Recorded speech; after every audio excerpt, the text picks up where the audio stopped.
Hi guys, I wanted to just do a little short introduction to this week's Mojo. Many of you are struggling with these pangs of self-doubt, and I know I wanted to share that that does not stop no matter how successful you get or how you lead in life. You're always going to get it. This comes back to your ego is not your amigo, and we're so designed in society these days to feel fear of this is too good to be true, or how could this last, or fear of judgment, fear of failure, fear of not being good enough, fear of it not being good enough, not only yourself but whatever you're doing. And those conversations in your head are just so exhausting, and they're also extremely sabotaging. So mentally, emotionally, physically, and spiritually, they just take all your energy. The art of real success sustainably, and remember that's what I'm all about, is sustainable and seamless success, not peaks and troughs and not these big highs and massive lows, but really being in control and being present and being a great leader in life, no matter where you sit, whether you're listening to this in a boardroom before you're about to go into a meeting, or you're pulled over from your car, or you're watching this on your phone, if you're a business that's run from home, or you're a multinational or a global organization that you're a part of, it doesn't make any difference. We still have the same barriers, the same challenges, the same struggles on an individual basis.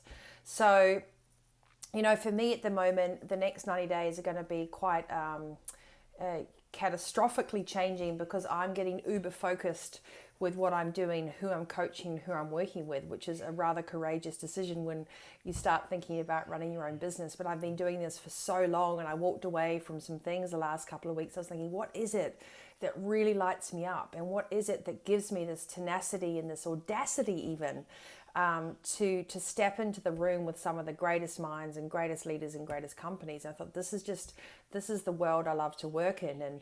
And also I love the fact that I have this Labrador ability to have a lot of energy, but I don't expect everyone else to be like that. I don't expect people to be like me, but I do have the sense of value and vulnerability that I need to be myself. And so if you are going through self-doubt at the moment, if you're going to the next level of your business, if you're pitching a new idea internally, if you are constantly negotiating with yourself about, is this good enough, then press pause. The three things you need to do when you're having self-doubt, the three things you need to do when you're banishing self-doubt, is to build your self-belief up. So number one, think like a CEO. You knew this was coming, didn't you?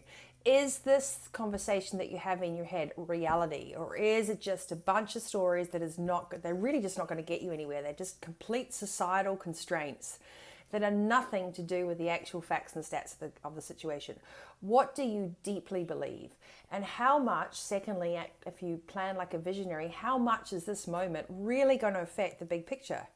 If you have some vulnerability, that's called being human. So recognize that, but don't push it down. Just go, well, hold on a second. Is that realistic? Is it real time? Does it really resonate? And is that actually facts and stats? Or am I just putting the story on top of everything I'm trying to do? And the third thing is act like a Buddha. So breathe, and you have to coach yourself back into a sense of self-belief. Unfortunately, nobody else can do that for you. The strongest people I know, and the strength that comes from within with what I do, comes from a sense of recalibrating, a sense of pausing, of refocusing, and of listening to my gut and going, you know what, I got this. This might be a complete surprise what just happened, or this is completely left field, or this is completely not what I expected. But that's okay. Life isn't there to unfold in some kind of categorically same in, same day, every day. Our lives are just not like that. So we have to be agile in our thinking, and we have to be able to banish self-doubt. So stop and pause, get rid of the story, stick to the facts and stats. Think about the real impact of what's going on in your head. Like, are you wasting valuable time on something that is not even reality? Get rid of the semantics and trust your gut. Like, take out of your head the conversation. Your ego is not your amigo, and be bold and be brave. If the only place you can come to celebrate success and to share your milestones and to actually, be awesome is on my closed Facebook group, then come do it. Like, I think it's so hard in today's society, more so for Australia Pacific than America, to succeed. It's like, yeah, everyone wants to be a part of it, but when you seem to be doing too well, or you're too happy, or you're too successful, or you're too this or too that, all of a sudden the doors start closing and people get uncomfortable.